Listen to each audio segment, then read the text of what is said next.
I'm Veronica Marshall at the Capitol. This week on Senate Spotlight, senators say fraud is expensive, but the proactive protection and oversight needed to fight it pays for itself. $9 million, which quite honestly, this office is going to save a lot more taxpayer dollars than it's going to cost to get off the ground. So I think it's a great deal for Minnesotans. The push to create a new office of the Inspector General here in Minnesota heads to the floor, where the bipartisan-backed bill stands now after the vote. Plus, what we see a lot of times is youth who really should have some intensive mental health interventions wind up incarcerated instead. Senator Judy Seeberger shares her efforts to reduce the barriers and stigma around receiving mental health services this session. And there's extra pressure to pass a bonding bill this session to fund infrastructure projects across the state. It will be the last bill passed. We have to get an agreed upon budget and get that passed, and then we can do the bonding bill. Senator Karin Housley shares her thoughts on the likeliness of that happening and more. That's all coming up. Senate Spotlight is produced by the Minnesota Senate and Senate Media Services. Minnesota is one step closer to having a new tool to fight fraud. In a vote of 60-7, senators voted in favor of creating an independent office of the Inspector General, or OIG. The senators behind the bipartisan legislation say they worked with state agencies, federal partners, and local shareholders to ensure that the OIG will be able to identify and stop fraud as quickly as possible. It makes sure that every public or private entity that receives tax dollars, that those dollars are going exactly where they're supposed to go. And we don't really know that with the status quo that we have right now. This is going to save the taxpayer money. And it's really a rather modest startup cost to get it off the ground. And the savings and the opportunity to clamp down on fraud, I think it'll pay for itself many, many, many times over. Now, Senate File 856 must be reconciled with the House's version of the bill. Minnesota has a severe shortage of affordable housing, and research finds 80% of older adults are either financially struggling now or are at risk for economic insecurity once they retire, according to national figures.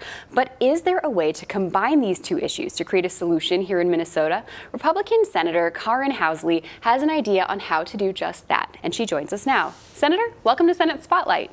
Thanks so much for having me, Veronica. This is great. You're on the Housing and Homelessness Prevention Committee, and you're on the Jobs and Economic Development Committee. So your bill, Senate File 2085, makes total sense coming from you. It's the Minnesota Nice HomeShare pilot program, and that's been called like a sensible idea, and it's a very interesting concept. So talk me through it and how the idea came to you. Thank you.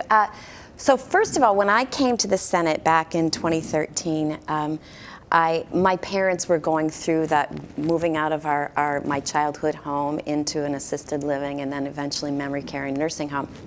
And I realized there was nobody here at the Capitol to be an advocate for our seniors.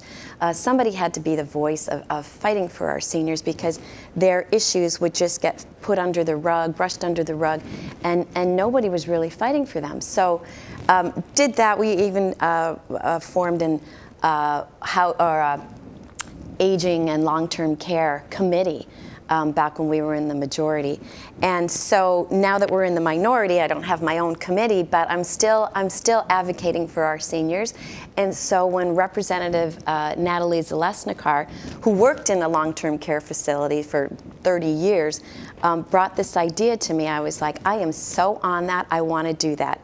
And what it does is, if you're a senior, 55 and older, and you have a home, and you have extra bedrooms in your home, we can hook you up with a partner that will then find somebody, a senior, that could actually rent a room from you. So you can, it's like a win-win. This person gets financial help to pay for their home or their mortgage or extra bills, and the person looking for affordable housing could find a room in a home with another senior.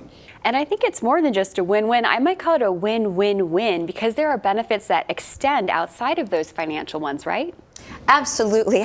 I was just telling my kids the other day, I always turn on my location so they all know where I am. But a lot of seniors don't have that, or some of them don't have kids. At least you have somebody else in the home that would kind of keep track of where you are, and also somebody to talk to, sort of companionship. It's just the communication for seniors, instead of being isolated all alone. It is so important for your well-being, for depression, for everything overall, that just to have somebody day-to-day contact. So I think it's a great idea. It didn't make it into the final bill. It was just a pilot program for a few counties across the state, but I am hoping to get it into next year's bill. Yeah, that's what I was going to ask. Because it comes with a relatively small price tag, do you think there's a good chance it could move forward next session? I hope so. I know Chair Port really liked it too, and it was only $150,000. So I think with more time and more testifiers and more emails coming to our senators, that we can have it bubble to the top. Fantastic. Keeping seniors in their home was another focus for one of your bills, Senate File 3039, which aimed to appropriate money for the Minnesota Age in Place Network. So talk to me about the importance of work like that, its place in Minnesota specifically, and how it can benefit everyone, not just those seniors. And over the years, again, being a voice for seniors here at the Capitol, one of the things that I hear from seniors is they want to stay in their home as long as they can. It's best for everybody. It costs less for the state, costs less for them. It's easier on them, it's more familiar. But in order to be able to do that, there needs to be some adjustments to the home. We age, we can't always do stairs. Bathroom situations get a little different. So what this would do is it would help modify the home for the person who is aging, whether that's putting a ramp in from the garage to get into the house, or from the front steps, or in the bathroom putting grab bars, or even modifying the shower so you can have a handheld shower. So it is for grants to the Minnesota Housing Finance Agency to give to only up to $20,000 to modify a home so a senior could stay in their home longer. Sounds like a really nice program. You mentioned that Senator Port, really supported your previous bill, and your work in the Capital Investment Committee was called out specifically by the chair of the bipartisan work you've done. So, you're really reaching across the aisle. And in that case, particularly in relation to the bonding bill target. So talk me through that. What are the needs that $1.35 billion bonding bill could address? So the $1.35 billion hasn't been agreed upon yet. That is the Senate Democrat target. The governor's target is $700 million, and the House target is $700 million. So once the powers that be actually agree upon a number, whether that's 700 or 1.35 billion or something in between, then we can kind of figure out what fits into that. But it has been, Senator Pappas, Sandy Pappas, and I have gotten along really well, and we've had good conversations, and we've met once a week throughout session to see what our priorities are and what could fit into that. What we have said, though, all along is this can't be a fluff bill with special pet projects or nonprofits coming back year after year to get money. This needs to be, there are urgent situations in the state of Minnesota. Our roads and bridges, and every single district in the state has a water issue, whether it's PFAS or water treatment systems. Those has to be the top priority for a bonding bill. The must-haves, not the nice-to-haves. I know, it's so hard when you have a community come to you and they say, we really want this park here, and I'm like, that would be a great addition, I get it, but there's just not the money for it, especially if it's a 700, even a 1.35. We have $6 billion in request, and there's just no way we can do that. And there's extra pressure this year to pass that bonding bill because it didn't happen last session. So what do you think the chances are of it happening before the end of the year? I'll just tell you right now, it's 100%. No, I'm just kidding. I hope, check that one off. Everybody gets their money.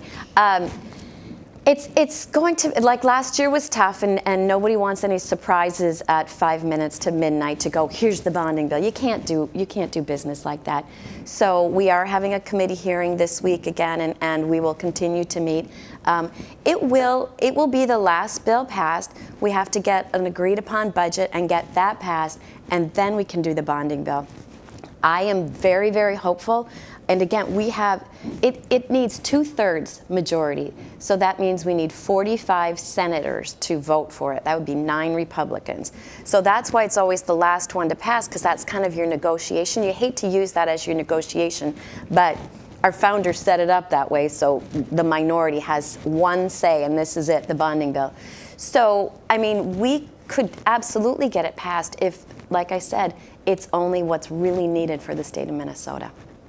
Senator, what would you call the other major pieces of legislation or work to come out of the Capital Investment Committee this session? We haven't passed anything. We've just had hearings. You know, the Minnesota Zoo, they need a ton of money for their animal hospital. We've got one of the best zoos in the country, but our hospital really needs some help. We've got State Patrol that needs a new building, the BCA that needs a new building, and all of these cost so much money. All of our university buildings, they need HEPR, they need to be maintained, they need a ton of money. So but again, when you come down to the local projects, it's mostly those water, roads, bridges. Just the most important thing is what is going to keep people safe. So there's a lot of big projects, and it's amazing when people come, we need $60 million for this. Well, if we only have a $700 million bill, that's taking a big chunk. So what can they do with the money they get? Can they phase it? Can some of it be pushed out a little bit longer? So there's a lot of big things in there, and there's only so much money. Especially with and you've probably heard this a ton of times, especially from our side, but with a $6 billion deficit, when we had an $18 billion surplus and a $6 billion budget deficit, we're going to go back into the coffers to borrow. So it's kind of a tough sell for the public. What would you call your greatest piece of legislation or your achievement this session? Again, it's hard when you're in the minority because there are some that I really did want to push, but it's tough. Like a big issue in my district and across the state, 80% of Minnesotans really do not want boys playing in girls' sports. That is, I get a call at least twice a day on my daughter was playing lacrosse down in Mankato and there was a boy on the other team. I'm pulling my daughter off the lacrosse team. It's just, that's something I really did want to push, but because I'm not in the majority, that wasn't going anywhere. But I did get some really good things done for veterans. We've got in Forest Lake, a Veterans Memorial Park that Senator Fong Her helped get that in the legacy bill both last year and this year. So that for my residents of Forest Lake and the veteran community has been a really huge thing. And then the school bus arms, I know this sounds little, but it's big if it can save one child. Increases the penalty if a car drives around the school bus arm. Increases the penalty if you do it multiple times. Because cars actually do that, 10,000 a year that are caught actually just zoom around the bus arm when little kids are getting off the bus. So that did make it into the bill. It was a little bit of a battle on the floor, but we'll see if it comes out of conference committee. That would be a big win. I hope they're not watching it and they're going to say, don't give her a win, but hopefully it will. It's common sense. That's a win for everybody. Yeah. It's a win for little kids. You know, Yeah. It's a win for the school bus drivers. Right. Who can argue with that? Right, absolutely. All right, Senator. Well, thank you so much for your time. It's been a pleasure having you here. Thanks, Veronica. We'll see you again soon. Yes. Thanks. Tomorrow, Monday, May 19th, is the last day of session. That means it's the last day the Minnesota Senate and House of Representatives can meet in a regular session. If you want to see how the day unfolds, you can follow along from home. All you have to do is visit our YouTube channel at MN Senate Media. You can watch floor sessions and conference committees live. You can also watch our gavel-to-gavel coverage on your local Minnesota Public Television Association or MPTA channel. Increasing access to mental health services and providing education and support to advance people's mental health and well-being in Minnesota is a mission for DFL Senator Judy Seeberger, who's here with me now. Senator, welcome to Senate Spotlight. Thanks for having me. Absolutely. So this session, you've supported bipartisan legislation that aims to fund things to help veterans and first responders work through the emotional trauma that they incur while they're, providing service to the community. And I know that's something you know about firsthand, being a first responder yourself and part of a military family. So talk to me about the need for services and legislation like this and what more you think can be done in that space. As we know, we have significant needs for mental health services in the state of Minnesota and throughout the country. And it's been a mission of mine since I arrived here at the Senate to do everything that I can at the state level to ensure that we provide the services we need to for our fellow Minnesotans, that we adequately fund for services that are already in effect, and that we have new and creative ideas about how we can better reach folks in the community who need mental health services and maybe don't know where to turn or don't have the support that they really do deserve. In committee, you said you know what it's like to raise a child with significant mental health issues, and so that's why you authored Senate File 2546, which appropriates money so youth who've been incarcerated can continue to receive the mental health services and supports that they need. So talk to me about what happens when these children and their communities don't get those services. I think what we see a lot of times is youth who really should have some intensive mental health interventions wind up incarcerated instead. And when a young person is in the juvenile justice system and they have significant mental health needs, they should be able to get treatment and support for those mental health needs to ensure that the root of the problem is really addressed.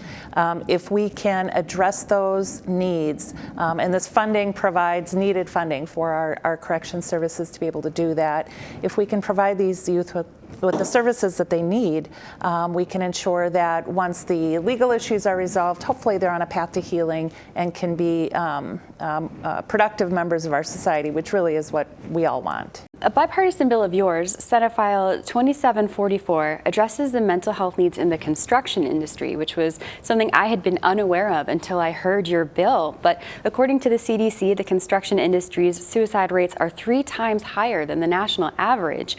Your bill was laid over to be included in the Labor Committee's omnibus bill, but it didn't make it into the final version. So are there any state or national local programs that these workers can utilize now to still meet those needs? I want to correct you in one thing. I do believe it made it into the Senate Labor Omnibus bill that we passed off the floor earlier this week. So I'm really proud of that work, or last week actually. I'm really proud of that work. And you're right, the construction industry has been overlooked, I think, when it comes to encouraging folks to step forward and raise their hand when they're not okay. We heard testimony in the Labor Committee that folks in the construction industry don't feel, there's still a stigma in the construction industry to be able to step forward and say you're struggling with their mental health. And we don't want that. We've addressed it in other areas. We had a huge initiative to help farmers to try to lower barriers to access mental health resources, to lessen the stigma of folks who are struggling with their mental health. And we want to do the same thing in the construction industry. So I'm really proud of my bill to be able to do that. And we have to keep talking about it, and we have to keep making it okay to step forward and say, look, I'm not doing so good right now. I'm going to avail myself of some of these services over here and really start having that open conversation. And congratulations to the bill making it in. That's a great achievement for you and for that industry. I think it's going to make a big difference. Fantastic.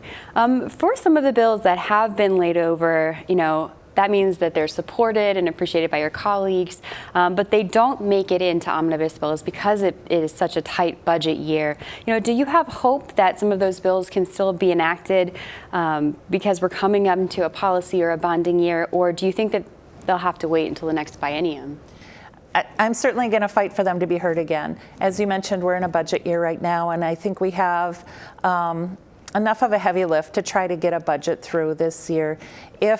When we get a budget done, I'll be happy. If some of the policy provisions can also tag along with that, all the better. If we don't get it done, again, our first priority is getting the budget done this year, but this is a biennium, so, our late great Senator Dietzick used to say that the interim between the two sessions in the biennium is a halftime. So when we come back next session, if things that are important didn't get included this session, we can just pick them back up and move them through the best we can next session.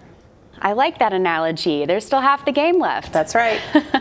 Earlier this year, you spoke about the need for an early or a standalone bonding bill for infrastructure projects. So where do we stand in that process now? Again, everything remains at play. I've had ongoing and really good conversations with the Capital Investment Chair, Senator Pappas. She wants a bonding bill just as much as all of us do. I've got some important projects in my district. Probably the most important is the water treatment project in the city of Hastings, and I have her assurances that there is money in the bonding bill for that project. We just have to get it done. And as you know, in the final days of session, there's a lot going on, a lot at play. Again, the budget is the most important thing, but certainly since we didn't get a bonding bill done last year, it is critical that we get a bonding bill done this session as well. And talk to me more about that water treatment plant for Hastings. I know that it was wanted to help filter out PFAS contamination. So, and also being someone in the fire industry, you know more about PFAS than perhaps the average individual. So talk to me about how big of an issue that is here in Minnesota and what's being done at the state level to address it. PFAS is throughout our state. I live in Afton, and my own well is contaminated with PFAS. So we have the big GAC filters in our basement that were provided through funds from the 3M settlement.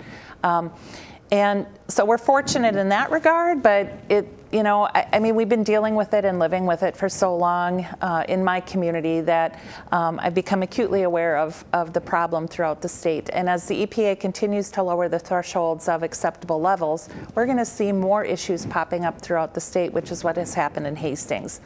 All 9 of their municipal wells have levels of PFAS that are now above the acceptable thresholds, and they have nitrates too from farm runoff and that kind of thing.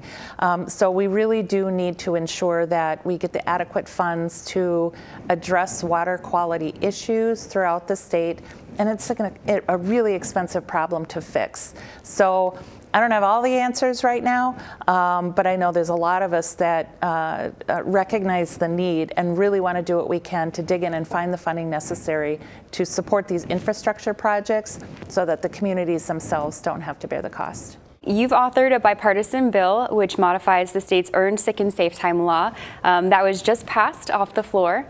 So talk me through what the bill modifies and why those changes were brought about. So I think once we enact a bill, it's our duty as legislators to recognize when improvements can be made. And what the modifications to Earned Sick and Safe Time did is address some of the concerns we heard from the business community with regard to misuse. Unfortunately, there have been some folks that have misused the program, calling in sick when they're not sick, and the employers really have very little recourse to address those misuse issues. So what the bill did is it gave employers a little more room to request documentation to substantiate calls when an employee calls off claiming sick or safe time. If they don't go to the doctor, that's okay. I don't go to the doctor if I have the flu or a bad cold and I just don't want to come in, but the employee can attest. There's a few safeguards. So it shortens the time frame from 3 days to 2 days of consecutive absences when an employer can request reasonable documentation. They don't have to, they can. It also caps the more generous PTO from an unlimited bank to 160 hours, which is what the state of the law was before we enacted Earned Sick and Safe. So it puts everybody back in the position they were before we even enacted Earned Sick and Safe when it comes to protected time. And it provides an exemption to small family farms of 5 or fewer employees who work 28 days or less in a year, and very, very small businesses, our micro businesses, of businesses that have 3 or fewer employees to offer some relief to the business community out there in Minnesota. So I want them to know that I heard them, I took their concerns to heart, and I'm really proud of the work that we did with my Senate File 2300 to improve earned sick and safe time in Minnesota. Yeah, on the floor you said it was a true bipartisan effort, and something Senator Hochschild said during that session was that it's still, even with these modifications, Minnesota still has the most progressive policy in the country when it comes to this. So that was an interesting perspective to hear. Yeah, I think Senator Hochschild really dug into that a little bit to try to get those numbers, and I appreciate him adding some context on the floor with regard to just what it is that we were trying to do. And with regard to the microbusiness exemption, by my math, we're talking about 1% of the employee population in the state of Minnesota. I think we have to be able to balance the needs of our workers and the needs of our employers, because if we have employers that are going out of business or not starting a business in the first place, that affects jobs as well. Senator, final question. What is the legislation or action you've taken this session that you're most proud of? I think what I'm most proud of is being able to be a voice for some moderate common sense changes. I was just speaking to a member of the other body today about how much courage that takes to stand up and not necessarily push back against my party, but offer a different perspective to the work that's been done in the past couple of years. So I'm really proud of that, and I'm proud that I can stand up and represent my district as a district. And not one party or the other. That's a promise that I made to my constituents, and that's a promise I'm going to continue to honor. Well, if anybody knows about courage, it's the volunteer firefighters like you. So, Senator, thank you so much for being here. Thanks so much.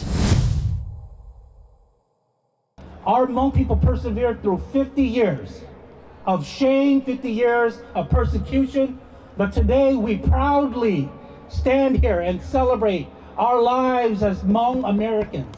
May 14th symbolizes the end of the secret war in Laos, and it's a day where Hmong Special Guerrilla Unit veterans and their families pay tribute to those lost in the war. This year, hundreds came to the Capitol to commemorate the combat soldiers, thank the veterans for their service, and raise awareness about the secret war. It's not a day for loss, but a day that we gained something as the Hmong community. It is the day we became Americans. Today, our remembrance has additional meaning because 2025 marked the 50 years since the end of the secret war in Laos and the Vietnam War.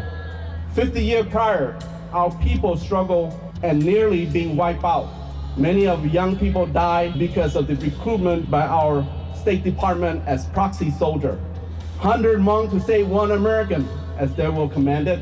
Many Hmong died because they were young men, teens, and child soldiers, not much taller than their M16 rifles. We hope that the future is brighter for the next generation of Hmong Americans, and that they will remember the generation that sacrificed for them to have freedom and democracy. Forget not where your parents came from. Know who you are. Be courageous. Today we are proud to be part of this country's great American dream. For all the youth, be proud of your Hmong name. Walk with pride today. Today is your day. In a special Senate media production, Senator Phong He shares his experience as a child living through the conflict and what it was like coming here as a refugee afterwards. You can watch the full video on our Senate Media YouTube channel. That's all the time we have today. Thank you for joining us, and see you next time.